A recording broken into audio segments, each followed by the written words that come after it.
ನಮಸ್ಕಾರ ಎಲ್ಲರಿಗೂ. ನಮ್ಮ ಹುಡುಗ ಚಳಿ ಅಂತ ಕೂತಿದ್ದ ಅಷ್ಟೊತ್ತಿಗೆ ನಮ್ಮೊಳಗೆ ಇದು ತವ ತಂದಿರೋದು ನಾನ್ ಸ್ಟಿಕ್ಕು ಟ್ರೈನಿಂಗ್ ಕೊಡ್ತಾಯಿದ್ದೋ ಹೆಂಗೆ ಉಜ್ಜೋದು ಏನು ಎತ್ತ ಅಂತ. ಅಷ್ಟೊತ್ತಿಗೆ ಆಗಲೇ ಬೀಳಿಸ್ಲು.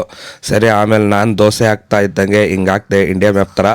ಸರಿ, ನಮ್ಮ ಅಮ್ಮಂಗೆ ಬಿಸಿ ಬಿಸಿ ದೋಸೆ ಹಾಕ್ತಾ, ನಮ್ಮ ಸುಬ್ಬಿಗೆ ದೋಸೆ ಹಾಕ್ತಾ ನಮ್ಮೊಳಗೆ ಟ್ರೈನಿಂಗ್ ಕೊಡ್ತಾ ಇದ್ದಂಗೆ ಥ್ಯಾಂಕ್ ಯು. ಆಮೇಲೆ ನಮ್ಮ ಸುಬ್ಬಿ ಆಮೇಲೆ ತಿರ್ಗಾ ಕುಕ್ಕರ್ನೆಲ್ಲ ಓಪನಿಂಗ್ ಮಾಡಿ ಎಲ್ಲ ಟ್ರೈನಿಂಗ್ ಕೊಡ್ತಾಯಿದ್ದೋ ತಿರ್ಗಾ ನಮ್ಮೊಳಗೆ. ಅಷ್ಟೊತ್ತು ನಮ್ಮ ಹುಡುಗ ಕಟಿಂಗ್ ಅವನು ಕಳಿಸ್ರೆ ಅವನು ವಿಚಿತ್ರವಾಗಿ ಮಾಡಿಸ್ಕೊಬಂದಿದ್ದ. ಆಮೇಲೆ ನಮ್ಮ ಸುಬ್ಬಿಯವರು ಇವತ್ತೇ ಶಾಂತತ್ವವಾಗಿ ಆಟ ಆಡ್ತಾರೆ ಒಬ್ಬರೇ. ಸರಿ, ಆಮೇಲೆ ನಿನ್ನೇನು ಹಸನ ಅದೊಂದೇ ಆಸ ಅಂದ್ಕೊಂಡಿದ್ದೆ. ಇಲ್ಲಿ ಇನ್ನೊಂದು ದೊಡ್ಡ ಹೊಸ ಐತೆ. ಏನಾಯ್ತವ? ಯಾರು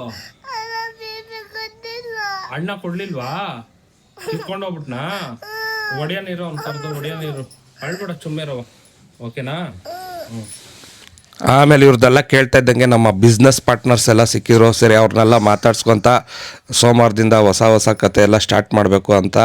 ಅಷ್ಟೊತ್ತಿಗೆ ಇವತ್ತು ಶನಿವಾರ ಒಳ್ಳೆ ನಿರ್ಧಾರ ತೊಗೋತಾ ಇದ್ದೀನಿ. ಏನಕ್ಕಂದರೆ ಇಷ್ಟು ದಿವಸ ಆಟೋ ಓಡಿಸ್ತಾ ಇದ್ದೆ, ಸಾಕಾಯಿತು. ಆಟೋ ಬಾಡಿಗೆಗಳಿಲ್ಲ ಇನ್ಮೇಲಿಂದ. ಅದಕ್ಕೋಸ್ಕರ ನಮ್ಮ ಕಾರ್ನ ಯೂಸ್ ಮಾಡ್ತಾ ಇಲ್ಲ, ಸರ್ವಿಸಿಗೆ ಬಿಟ್ಟಿದ್ದೆ. ಅದು ತೊಂದರೆ ಆಯಿತು. ಅದಕ್ಕೋಸ್ಕರ ಸೋಮವಾರ ಸೇಲ್ಗಿಟ್ಟಿದ್ದೀವಿ ಆಟೋನ. ಇಷ್ಟು ದಿವಸ ಎಲ್ಲರಿಗೂ ಕುತೂಹಲ ಇತ್ತು ನಾನು ಏನಕ್ಕೆ ಆಟೋ ಓಡಿಸ್ತೀನಿ ಅಂತ. ಮುಂದೆಯಿಂದ ಸೋಮವಾರದಿಂದ ಹೊಸ ಕಂಟೆಂಟೋಸ್ಕರ ನಿಮಗೋಸ್ಕರ ತರ್ತೀನಿ ನೋಡಿ.